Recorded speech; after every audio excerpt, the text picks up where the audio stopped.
Olá pessoal, as eleições estão aí, os candidatos já começaram aquela demagogia espetacular, né? Onde prometem mundos e fundos, mas não se diz de onde é que vai vir o dinheiro, não se diz como é que a economia vai se desenvolver. E como aquele estrategista do Bill Clinton, né, foi textual, por que o Bill ia ganhar? Porque a economia é seu estúpido. Aqui no Brasil, a economia tradicionalmente não funciona. O negócio aqui são voos de galinha. Você vê, por exemplo, durante os 2 primeiros mandatos cresceu 4%. Agora está crescendo o quê? 2%? Menos de 2%. 2014 parece que vai crescer menos de 1%. Então, por que acontece isso? E aí você tem que se lembrar do seguinte: em 2012 começou a chegar essa contabilidade criativa, as empresas de rede estão loucas para diminuir, né, o rating no Brasil, e aí o que acontece? Nós já estamos pagando muito mais caro qualquer tomada de dinheiro que nós estamos fazendo, ou seja, chega a ser o dobro, por exemplo, do que o Chile está pagando hoje. Qual é a diferença da economia do Chile para a nossa? A nossa deveria pagar muito menos. Não, o Chile está pagando menos da metade do que a gente paga. Por quê?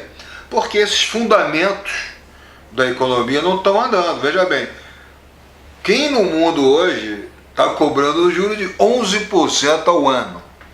Bom, aí claro que com isso a inflação está no topo, quase rompendo, né, aquele ponto que ela deveria estar 4,5, mas ela está chegando acima de 6,5. Agora, isso está acontecendo com as tarifas elétricas administradas, que vão ter que ser aumentadas, a gasolina é uma vergonha, porque com esse negócio da crise, não, vamos estimular a compra, e aí compramos carros como nunca. Bom, a gente era autossuficiente em gasolina, óleo diesel, não somos mais, porque não há planejamento nesse país. Então hoje em dia é espetáculo. A gente produz petróleo, vende o petróleo e compra gasolina. Sensacional. E aquela refinaria lá do Nordeste, só Deus sabe quanto é que aquilo vai terminar e quanto vai custar. Vai ser a mais cara do mundo, talvez.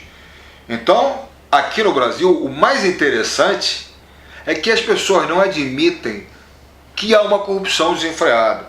Então, numa economia onde há uma corrupção desenfreada, você tem que admitir isso, porque você tem que controlar isso, e ninguém fala nisso. Aliás, até porque as empresas que estão bancando essas campanhas caríssimas, 300 milhões, né, a mais barata é 140 milhões, são as mesmas empresas que estão envolvidas em todos esses escândalos aí e que adiantaram 500 milhões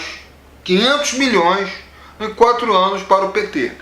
Então você está vendo que a coisa é fedorenta, a coisa é complicada. Aqui no Brasil é muito interessante porque, por exemplo, os serviços públicos não funcionam. Os privados é uma cinte. Por quê? Vem aqui, eles botaram o Banco Espanhol no Brasil. Não, porque aí botando esse banco, a gente vai trazer um banco de fora, os rates vão diminuir. Em 2 dias o cara já estava cobrando o mesmo rate de todo mundo, com o detalhe que ele estava sustentando a matriz na Espanha. A telefonia no Brasil, por exemplo, a gente paga um preço aqui que é 5 vezes maior do que o preço da telefonia da Itália que está instalada aqui. Então, é um absurdo isso. As empresas não são fiscalizadas, as agências não funcionam. Quando elas multam alguém, ninguém paga essas multas. Pra você ter uma ideia, só 15% dos valores das multas foram pagos. Ou seja, não há defesa do consumidor. Ou seja, isso aqui não é uma coisa que você vai resolver. Ah, não, vamos botar um presidente que vai resolver. Não, isso só vai se resolver se nós tivermos um planejamento, uma coisa séria, um planejamento nacional e que envolva toda a sociedade, e onde a gente possa cobrar, porque a democracia é isso, tem que cobrar. A democracia que tinha lá fora, na Grécia, quando você achava que a tirania estava se instalando, aí você fazia aquele congresso, né? E aí aquela pessoa que estava praticando a tirania ia para o ostracismo. E aqui no Brasil? Aqui no Brasil, o executivo não executa, o legislativo é chave de cadeia e o judiciário simplesmente não está nem aí. A justiça no Brasil é a mais lenta do mundo e aonde não há justiça nada funciona. Então nós estamos cansados desse negócio do voo de galinha da economia do Brasil.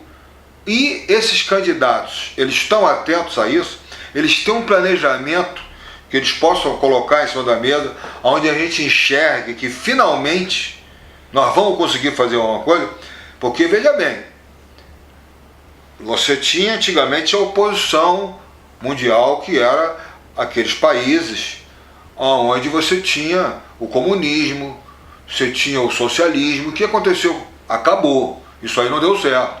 Aonde deu certo é onde tem democracia e tem esse tal desse capitalismo, que não é lá essa coisa toda, mas que é o que a gente tem que funcionar.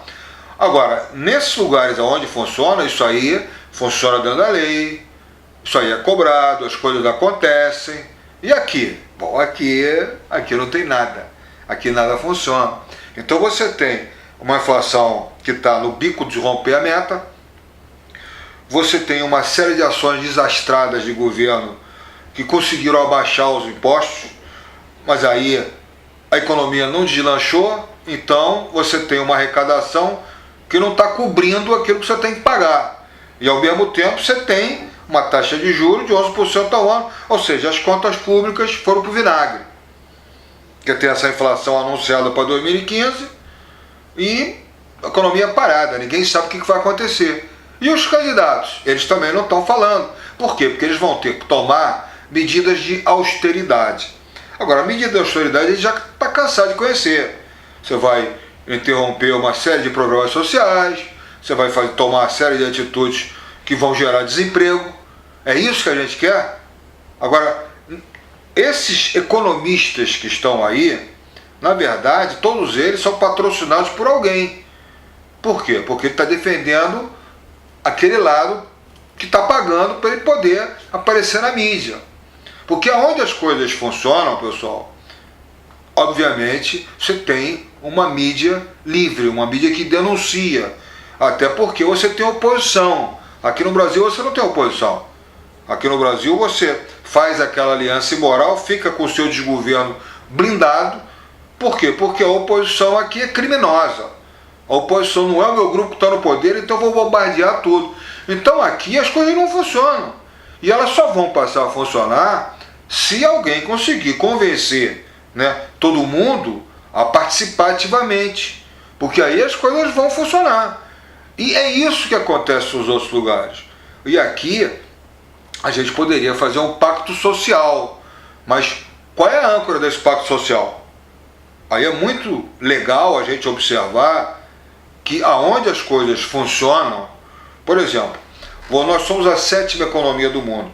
As 6 que estão abaixo da gente, elas têm um planejamento de governo.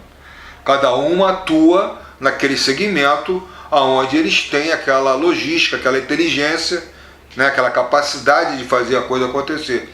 E aqui no Brasil, a única coisa que está mais ou menos dentro desse parâmetro seria o petróleo. Porque o petróleo exige navios, exige sondas, exige uma série de coisas que passaram a ser fabricadas no Brasil, são muito mais caras do que lá fora, mas que você fabricando aqui, você gera emprego, você gera renda. Agora, isso tem um tempo que isso pode acontecer. Você vê que a Embraer funciona com uma beleza. Será que essas coisas vão funcionar? Porque olha o que acontece na Petrobras. A Petrobras é um saco de gato, é uma roubalheira infernal. Então, para as coisas funcionarem, para o Brasil ser uma economia, muita coisa tem que ser mudada. E como é que nós vamos mudar isso? Cadê o planejamento que seja colocado em cima da mesa, onde os empresários, realmente isso aqui as coisas vão andar. a sociedade, realmente isso aqui vai andar, porque o povão vem junto, o povão quer ter emprego. A macroeconomia a qual eu me refiro é uma macroeconomia que privilegie a geração de emprego, mas empregos que durem para a sociedade, para o povão. E isso aqui no Brasil, esquece, tem uma concentração, 95% está na mão aí de 5% e pronto. E como é que nós vamos poder fazer essa economia funcionar? Então, a gente tem que se lembrar, por exemplo, de Nova York. Nova York agora acabou de recusar de fazer a Olimpíada de 2024. Aliás, ela não foi a primeira cidade. Várias cidades estão recusando. Por quê? Porque já descobriram que você vai gastar uma fortuna. Aqui no Brasil você vai gastar 30 e poucos bilhões. A Copa custou 26. Qual é o retorno? Uma festa que dura 17 dias? Isso não vai dar certo. Então Nova York recusou. Ela quer tratar da cidade como um todo. Mas por que ela quer tratar a cidade como um todo? Nova York, em termos de vocação natural, não tem nada a ver com o turismo. Mas eles estão arrebentando lá. Então eles tinham um planejamento até 2015 eles trazerem 50 milhões de turistas, 2015. Mas em 2011 já se sabia que eles já tinham quebrado essa meta, estavam com 50 milhões e 900 mil. Mas agora com essa história das Olimpíadas, eles revelaram que já estão recebendo 54 milhões de turistas por ano. Se você for fazer um cálculo rápido, $300, que é um gasto médio de um turista de qualidade em Nova York, você multiplicar isso por 10 dias, porque para ir a Nova York você não vai ficar menos de 10 dias, e em função disso você vai obter 162 bilhões de dólares, ou seja, você vai obter mais do que a indústria automobilística brasileira faz num ano. Isso numa cidade. Quem tem um potencial maior? Obviamente, o Brasil. E por que isso não se desenvolve? Porque hoje em dia, o que acontece? As grandes empresas estão disputando as mesmas obras. Daí você ter esses consórcios, que é para ninguém ficar de fora. Todo mundo está acomodado ali. E são esses consórcios que estão envolvidos em falcatruas. Porque para você fazer isso aí, você tem que se envolver nessa falcatrua, que estão patrocinando os candidatos todos. Bom, então, daí você não vai ter mudança nenhuma. Agora, se a gente se unir, porque democracia é isso, democracia é a maioria mandando, em torno de um planejamento nacional, onde você enxergue um futuro, todo mundo enxergue um futuro, porque o turismo é a única indústria, né, que eu volto a repetir, é a única indústria que ela mexe com todos os segmentos da sociedade simultaneamente, tudo é turismo. Se você botar isso para funcionar, todo mundo vai ganhar muito. Agora o melhor é que para isso funcionar, você tem que entrar na tal da qualidade de vida e vem o planejamento em todas as áreas, saúde, educação, para isso funcionar, porque é um absurdo você gastar 280 bilhões por ano em educação e não funcionar. Então isso tem que funcionar. Você tem que arrumar um jeito de fazer isso funcionar. Você vai copiar onde funciona e vai fazer funcionar. Então, se tudo passar a funcionar, você vai ter uma economia aí de praticamente 1 trilhão em desvios e roubalheiras. Agora, fora isso, você botar, né, o turismo como a âncora e as coisas começarem a acontecer, é muito mais dinheiro entrando em circulação. Porque, veja bem, o turismo, você investe, o turista vem. Em Bilbao, por exemplo, fizeram lá uma transformação na cidade, algumas obras de arquiteto, e aquele museu, Guggenheim, aquela coisa toda, não tem nem acervo aquilo lá, e em 2 anos eles recuperaram 10 vezes todo o capital investido. Então imagina o que não aconteceria no Brasil, que tem o maior potencial do mundo, porque tem um clima fabuloso, porque tem um povo que recebe muito bem, porque nosso museu não funciona, mas olha, eles podem passar a funcionar e a gente trazer exposições maravilhosas, e as coisas atraírem turistas de tudo quanto é lugar. Agora, se isso começar a funcionar, vai estar todo mundo remando para o mesmo lado. Remando para o mesmo lado. Dentro de um pacto social, é impressionante a transformação que não vai acontecer aqui. E por que nós não fazemos isso? Por que nós não nos unimos? É uma coisa que efetivamente eu não posso pegar todo mundo e unir as pessoas. Agora, se as pessoas repassarem o que eu estou falando, começarem a conversar, forem verificar a veracidade do que eu estou falando, vai ficar todo mundo entusiasmadíssimo. E aí o que vai acontecer? As pessoas vão se unir, as coisas vão começar a acontecer, nós vamos ter um desenvolvimento espetacular, lembrando sempre que o turismo é uma coisa que se eterniza, E aí nós vamos passar a ter um futuro de qualidade, uma coisa maravilhosa. Então, pessoal, vamos nos unir, vamos trabalhar no sentido de entrar com um planejamento de curto, médio e longo prazo, que é o sonho de todo mundo, com uma âncora chamada turismo, com metas que a gente possa cobrar, porque aí nós vamos ter um futuro maravilhoso.